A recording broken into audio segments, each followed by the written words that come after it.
त्याचा पौलस्त्य आहे, तो त्यांचा नातू आहे आणि त्याच्यावर वडील ब्राह्मण आहेत आणि आई मात्र राक्षसी आहे.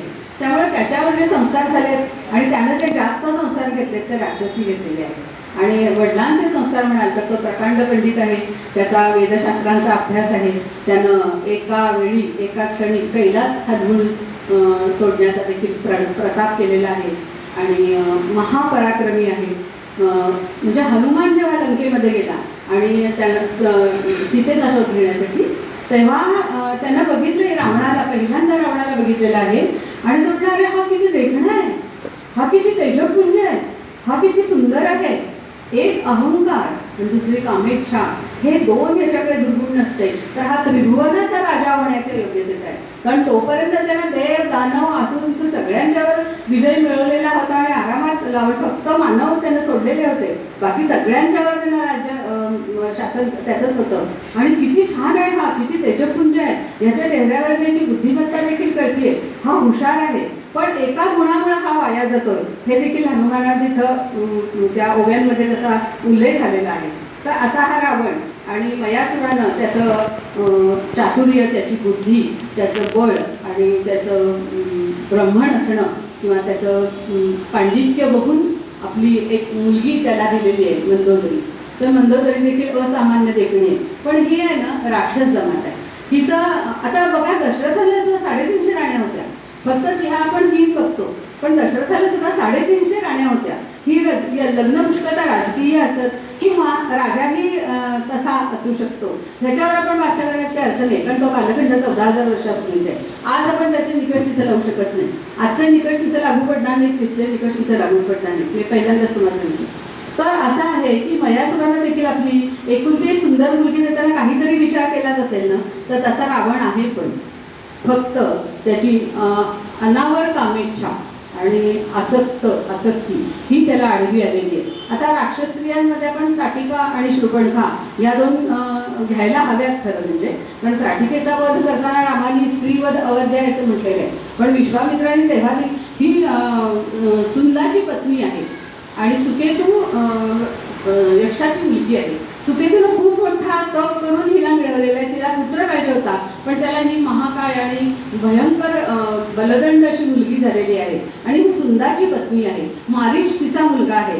ते जर रामाच्या संपूर्ण मारीचाची भूमिका पण महत्त्वाची आहे, पण मारीच हा ताटिकेचा मुलगा आहे आणि ती नरभक्षक आहे. तिनं अनेक ऋषीमुनींना खाऊन टाकलेला आहे आणि जी स्त्री देशाला घातक असते तिचा वध करण्याची आपल्याला अनुज्ञा आहे, म्हणून विश्वामित्रांनी रामाकडनं तिचा वध केलेला आहे.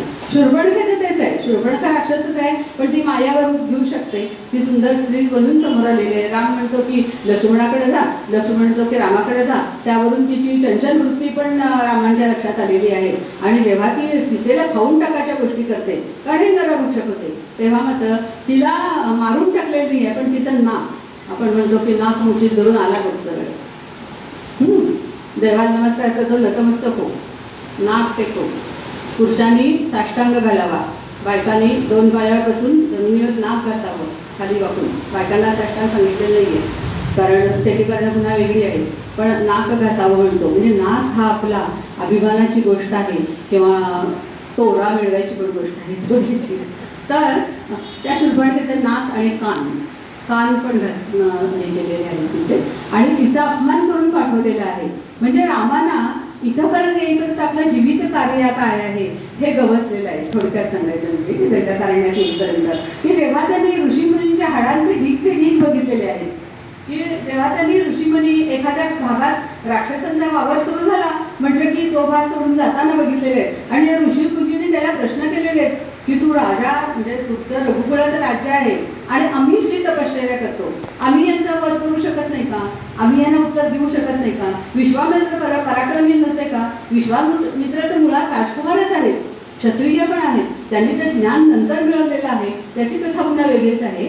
पण विश्वामित्र म्हणाले की माझ्या यज्ञाचा विध्वंस करतायत, त्याच्यावर रक्त टाकतायत, त्याच्यावर मांस टाकतायत आणि मला पुन्हा यज्ञाची मांडणी करावी लागते, तर तू यात हे निवारण कर आमचं. हे ह्याच्यामध्ये देखील त्यांचा हा उद्देश हाच आहे की रामाचा पराक्रम त्यांना आजमावून बघायचा आहे किंवा काही म्हणा, पण त्याच्यामध्ये असं आहे की विश्वामित्र म्हणजे मी यांना काय एका बाणात देखील संपवू शकेल, पण मला पुन्हा तेवढं तप करावं लागेल जे तप मी संपूर्ण समाजासाठी किंवा विश्वातल्या सर्व लोकांसाठी करतोय, सगळ्यांसाठी करतोय. जे तप माझं पूर्ण दष्ट मी, हे काम तुझं आहे, तू क्षत्रिय आहेस, तू हे काम केलं पाहिजेस. म्हणून रामाला म्हणजे रामाचा राजकुमारापासून राष्ट्रपुरुष करण्यात किंवा योद्धा किंवा वीर किंवा रणकर्कशराम म्हणतो आपण. रणकर्कशराम म्हणजे काय आहे हे सीतेनं दंडकारण्यात पहिल्यांदा बघितलेलं आहे.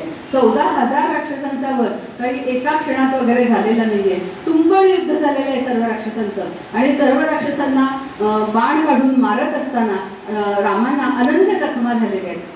पुष्कळ लागलेलं आहे, पुष्कळ रक्तस्राव झालेला आहे.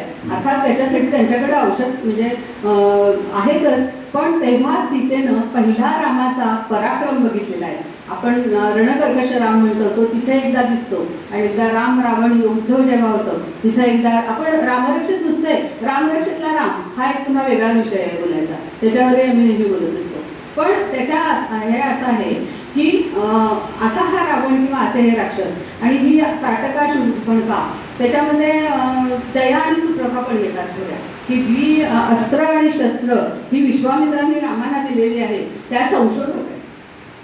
या जया आणि सुप्रभा आणि त्यांचा कृषाक्षी हे संशोधक आहेत. यांनी याचा शोध लावलेला आहे आणि ही अस्त्र त्यांनी विश्वामित्रांच्याकडे दिलेली आहे आणि ती विश्वामित्रांनी रामाला दिलेली आहे आणि देतानाही सांगितलेले की याच्या संशोधक कोण आहेत. म्हणजे स्त्रिया बघा, आपण स्त्रियांवर बोलतोय आज, त्या काळातल्या स्त्रिया किती प्रगत होत्या की त्या संशोधनात होत्या.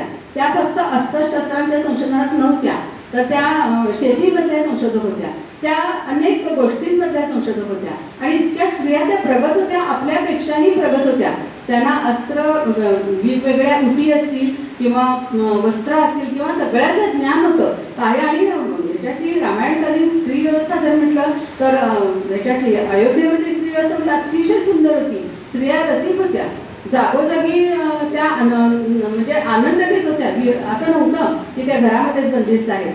तर अशा ह्याच्यामध्ये मंदोदरीकडे जेव्हा आपण येतो तेव्हा मंदोदरीनं असं केलेलं आहे तिथं की रावणाला वारंवार सांगितलेलं आहे, वारंवार की ज्या आपल्याला वश होत नाही त्यांच्या मागं तू लागू नको. पण त्याला 2 शाप आहेत रावणाला आणि ते शाप देखील माहीत आहे आणि त्या आता इतकं सांगायला खरंच मला वेळ नाही आहे. पण मंदोदरीनं त्याला बरेवेळी सावध केलेलं आहे आणि मुख्य म्हणजे सीतेच्या बाबतीत तिने सांगितलं आहे की सीता ही अत्यंत प्रतिनिष्ठ आहे, साध्वी आहे आणि जाज्वल्य आहे, प्रखर आहे.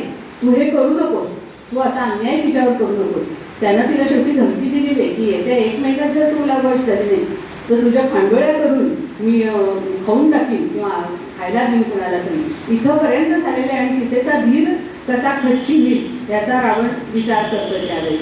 तर मंदोदरीनं मात्र वेळोवेळी त्याला सांगितलेलं आहे की तू असं वागू नकोस. पण पतिनिष्ठा तिची कमी नाही आहे.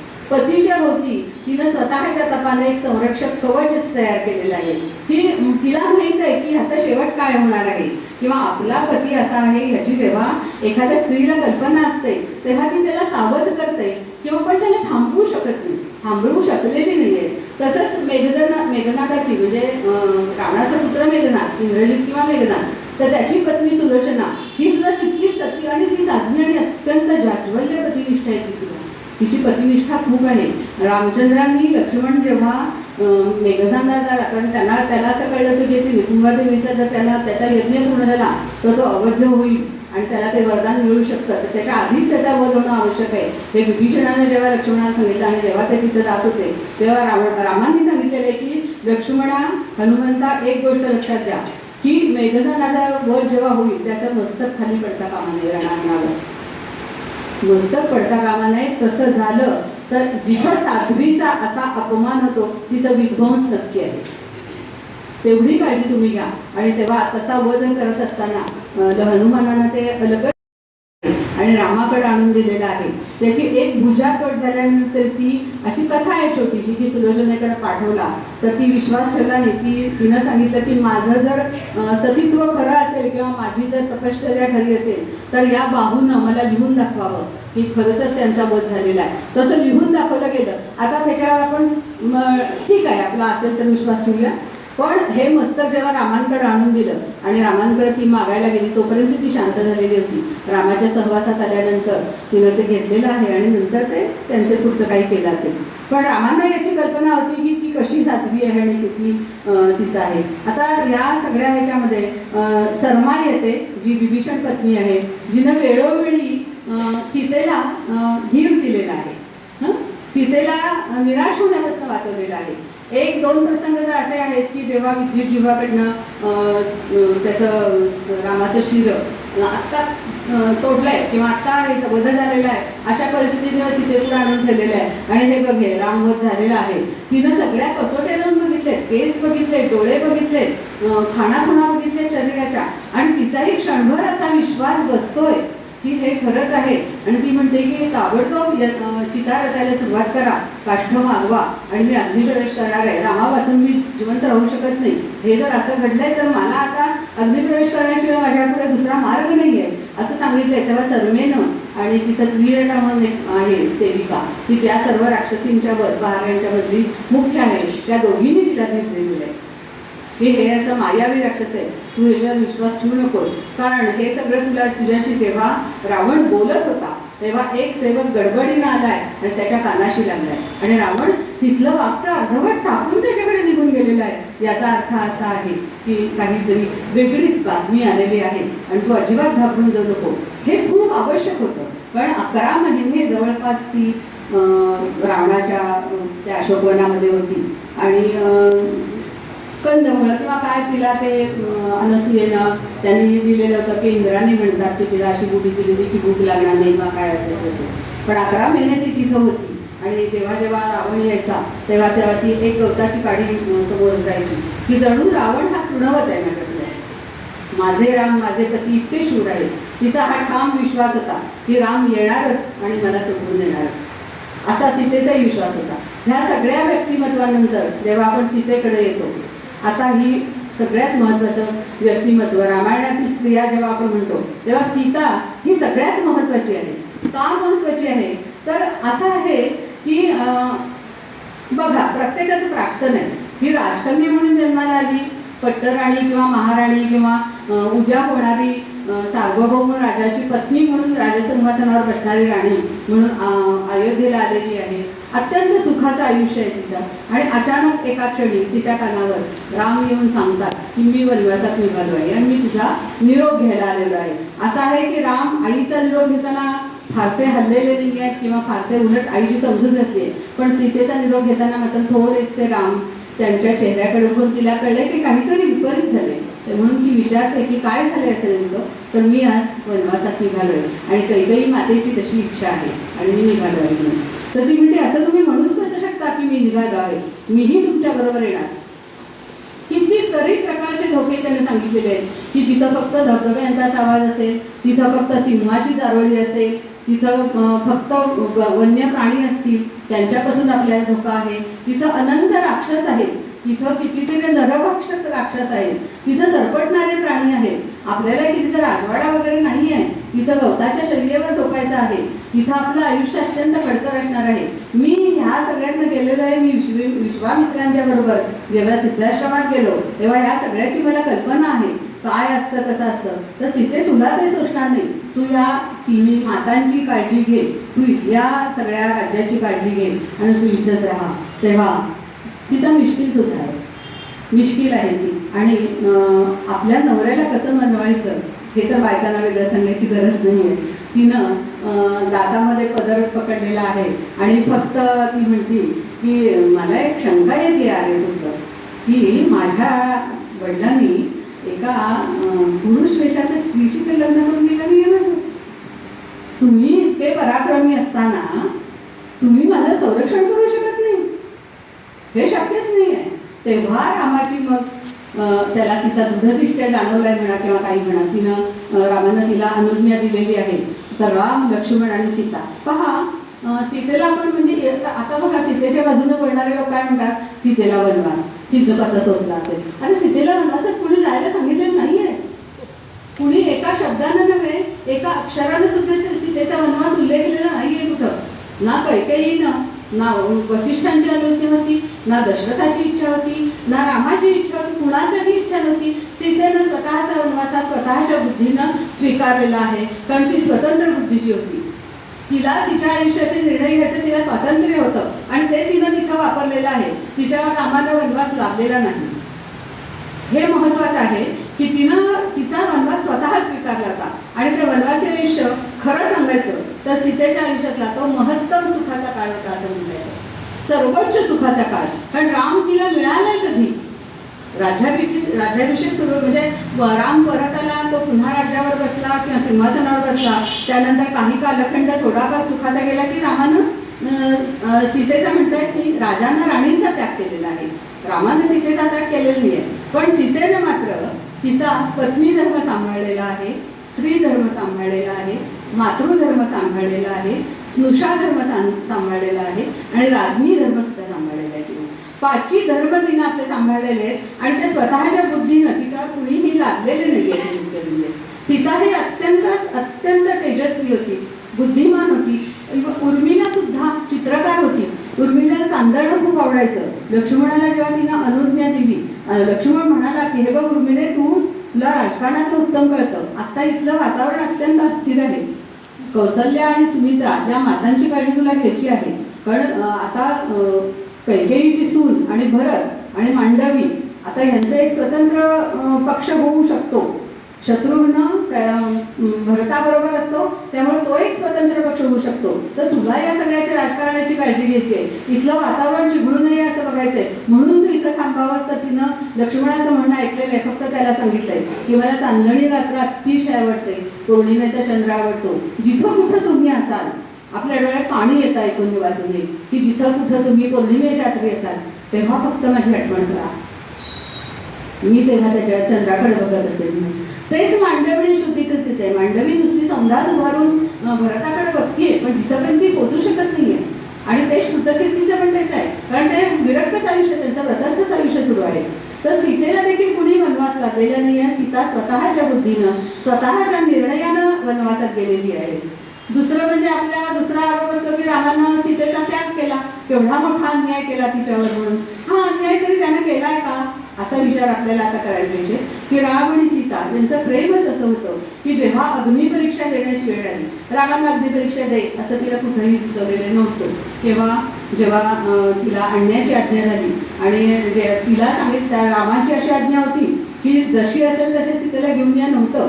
विभीषणाकडनं त्यानं निरोप पाठवलेला होता सीतेला की व्यवस्थित अलंकृत होऊन ये, सुस्नात होऊन अलंकृत होऊन तू ये, कारण सगळे वानर कुणासाठी लढले, एवढं सगळं जे युद्ध केलं, एवढी हानी झालेली आहे, सगळे कुणाला त्यांना कळायला नको काय पण कुणासाठी काय केलंय. तर राणी म्हणून म्हणजे व्यवस्थित आली पाहिजे आणि राजघराण्यातल्या स्त्रिया ह्या काही विशिष्ट प्रसंगी प्रजेसमोर येऊ शकतात हे पण त्यांनी तिथे सांगितलेलं आहे. आणि आज तिला इथं येणं आवश्यक आहे आणि तिला बघण्यासाठी सगळ्यांनी इतकी गर्दी केलेली आहे, जे ते पुढं करायला बघते की कोण सीता, कशी सीता, कुणाला काही माहीत नाही आहे याविषयी की ते कशी दिसते, कशी राहते, काय करते. तर तिला येत असताना देखील तिला पायी यायला सांगितलेलं आहे, पालखीत नाही यायला सांगितलेलं आहे. पायी सगळ्यांच्या समोर तिला बोलवलेलं आहे. आणि जेव्हा तिथं ती येते आणि रामाकडे बघते आणि अक्षरशः सीता दचकते, रामांच्या नजरेमध्ये ओळख सुद्धा नसते, ना प्रेमाची, ना ओढ, ना काही.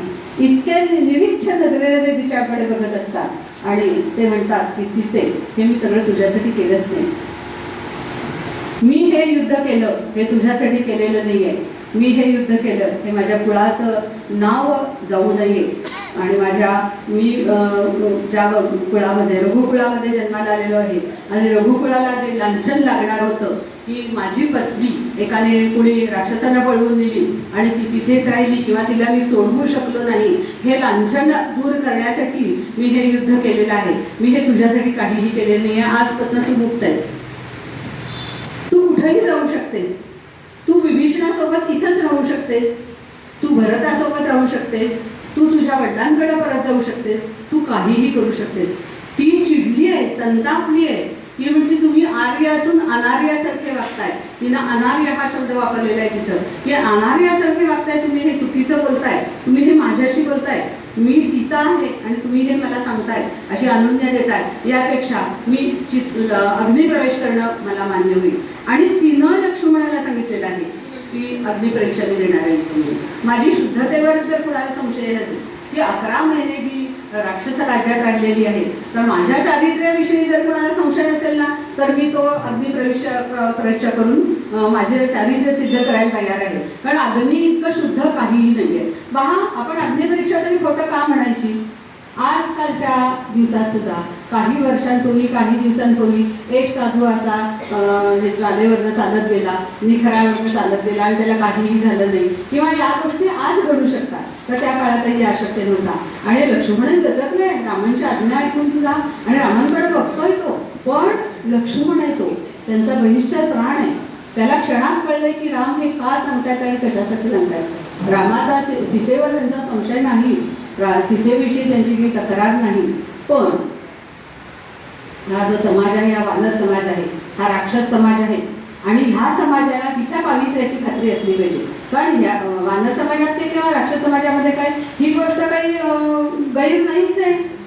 म्हणजे स्त्रियांना स्त्री पुरुष किती झालं, किंवा एखादी स्त्री जर राजी असेल तर ते आता वानरांच्या मध्ये तरी काय आपण म्हणतो, पण तारा देखील नंतर सुग्रीवा सोबतच राहिलेली आहे तिथं, असंही त्यांच्याकडे आहे. त्यांच्या परंपरा आहेत, त्यांच्या किंवा त्यांचे नियम आहेत, नीती नियम आहेत त्यांचे.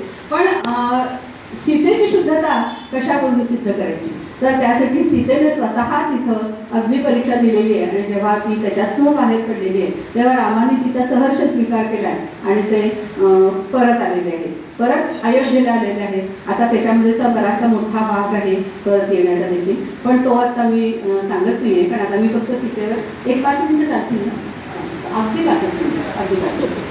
तर परत आल्यानंतर एक वर्ष किंवा थोडा काल चांगला सुखाचा गेलेला आहे, आणि सीता गर्भवती आहे, आणि रामाला हे माहीत आहे मुख्य म्हणजे.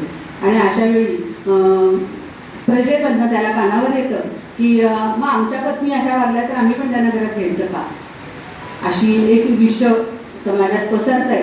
असं कानावर आल्यानंतर राजा राम म्हणून तो एक निर्णय घेतो, आणि आपल्या तिन्ही भावांना देखील काहीही बोलून न देता लक्ष्मणालाच पुन्हा ते सांगितलेलं आहे त्यानं की जा बाबा, तिला वाल्मिकीच्या आश्रमाच्या आसपास सोडून ये. आणि लक्ष्मणाला ही जबाबदारी घ्यावी लागते. तोही प्रचंड मनातल्या मनात रडतोय, दाखवत नाहीये चेहऱ्यावर, आणि ती खूप आनंदात आहे. तिनं ऋषीपत्नी, ऋषीगण, स्नातक यांना सगळ्यांना भेट द्यायला वस्तू घेतल्या. तिला असं वाटतं की रामाला वेळ नाही आहे, आणि मला डोहाळे विसरले की पुन्हा एकदा वनात जावं, हे मला डोहाळे लागले की मी रामांना बोलली आहे, त्यामुळे मला पाठवतात असं तिला वाटलं. आणि आपण परत येणार आहोत या ह्याच्यामध्ये ती निघालेली आहे. आणि तिथे गेल्यावर जेव्हा लक्ष्मणाने तिला सांगितलं की वहिनी तुम्हाला परत नेण्याची मला आज्ञा नाही आहे, तुम्हाला आता इथंच राहायचं, तेव्हा मात्र तिच्यावर अक्षरशः उल्कापात म्हणजे तरी चालेल ती कोसळली. ती ढसाढसा रडतीये, अखंड अश्रुपात करते, आणि मग एका क्षणात सावरली ती. आणि तेव्हा ती म्हणते, कळलंय मला लक्ष्मणा, मला सगळं कळलंय. एका राजानं एका राणीचा त्याग केलाय, राम सीतेचा त्याग करणं शक्य नाही. ही देखील माझं प्राक्तन आहे, आणि हे प्राक्तन मी स्वीकारते. तू माझ्याकडे एकदा तरी बघ, मी कठोर गर्भ आहे. तिला थोडा तो पुरावाही कदाचित पाहिजे असेल की आपण गर्भवती आहोत, मी कठोर गर्भ आहे.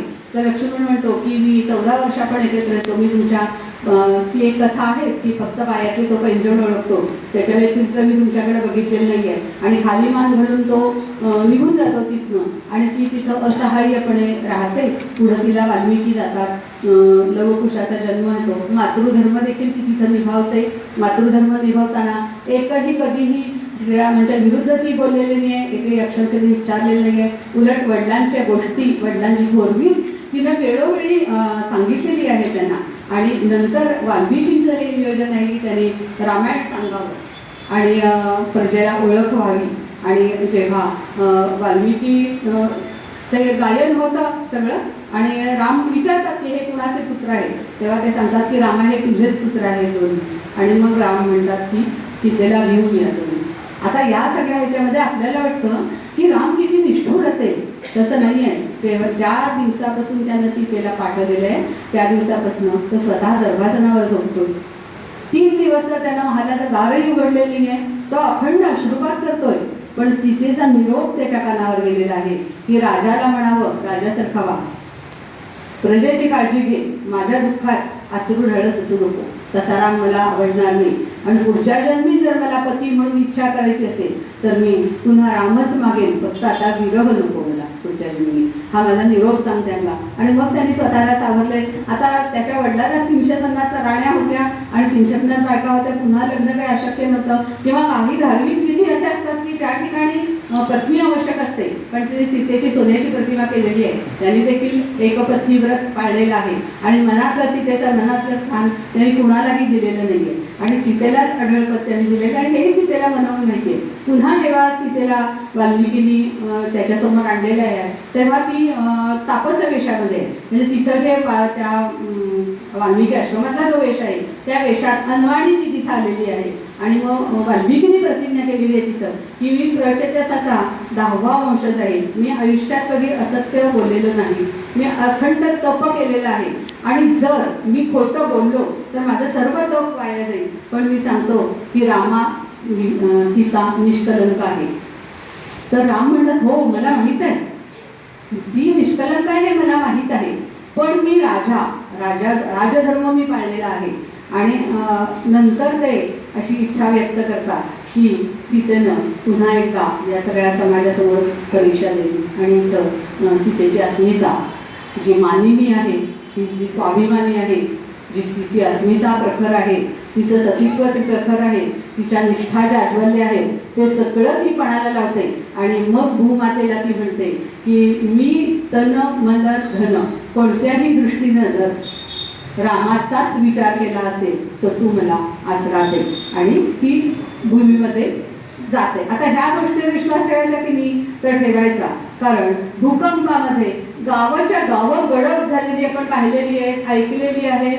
भूमिकन्या म्हणजे भूमिकन्या सीता असं नव्हे, पण हे घडू शकतं, हे घडू शकत नाही असं नाही, ही फॅन्टसी असू शकत नाही. हा रामावर हा आघातच इतका मोठा होता, इतका मोठा आघात होता, सीतेची अशी विनंती करणं आणि भूमीनं तिला परत घेणं की त्या क्षणी तसं घडलंही असू शकेल ना, का म्हणून आपण नाही म्हणायचं. जेव्हा आपण आपल्या संस्कृतीचा अभिमान ठेवतो, आपली संस्कृती पुढे जावी असा विचार करतो, तेव्हा सीतेचं उदाहरण नक्की डोळ्यासमोर ठेवावं. आता आज आपण काय करू शकतो, कारण आता आपण बघतो की ज्येष्ठ नागरिकांच्या हातात तसं काही फारसं राहिलेलं नाही आहे, पण नाही आहे तसं काही. आपण या गोष्टी, या कथा यांचा अभ्यास करू शकतो, पुढं पोचवू शकतो. आपल्या जेव्हा कुठं डोणी कोणी असेल, लेकी सुना काही असेल, त्यांना आपल्या संस्कृतीचं महत्त्व सांगा. मुख्य म्हणजे मला अगदी खूप सांगा असं वाटतं, नातवंडांच्याकडे लक्ष द्या.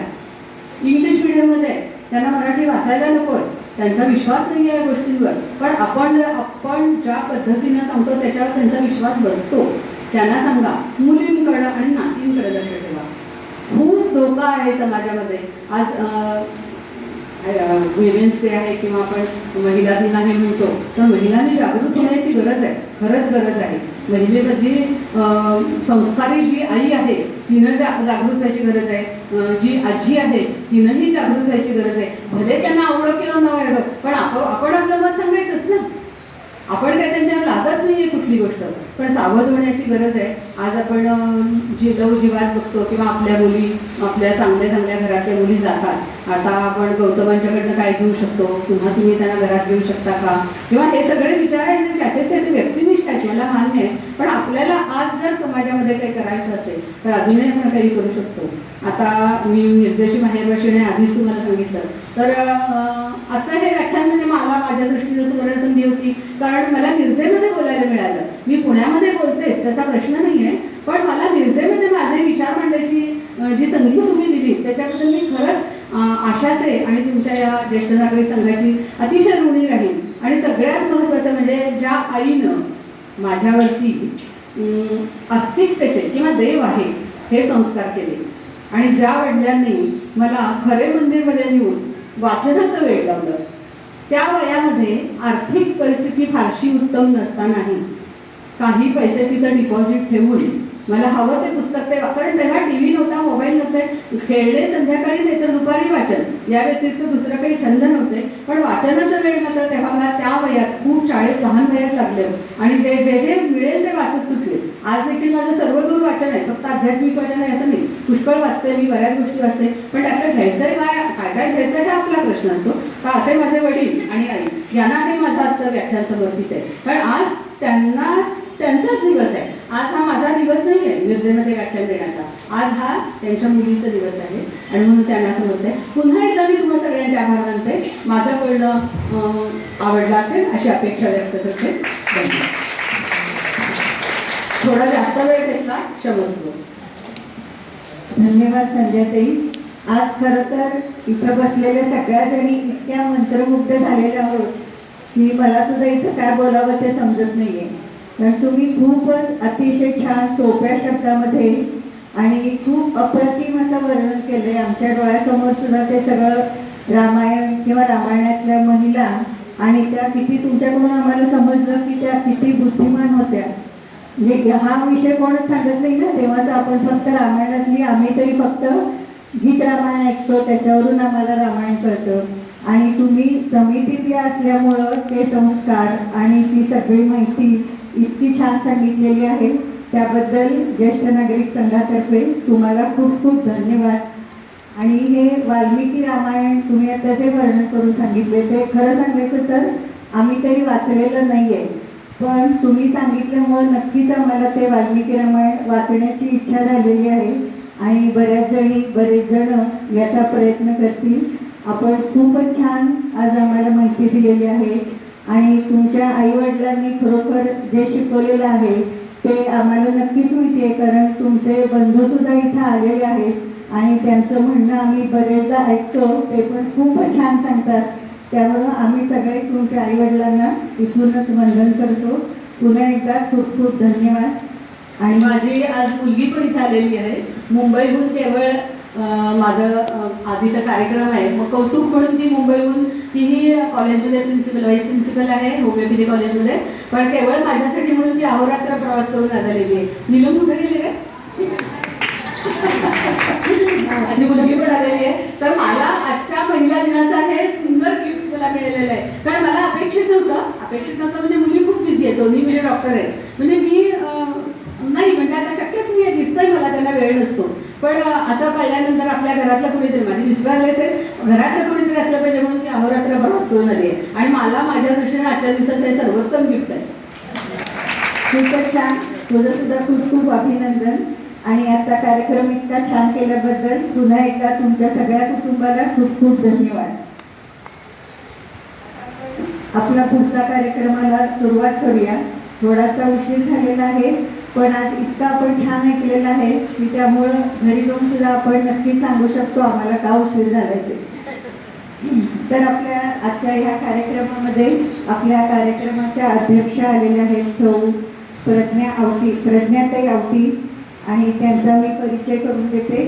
खरं तर प्रज्ञाताईंची आणि आपली ओळख नक्कीच आहे.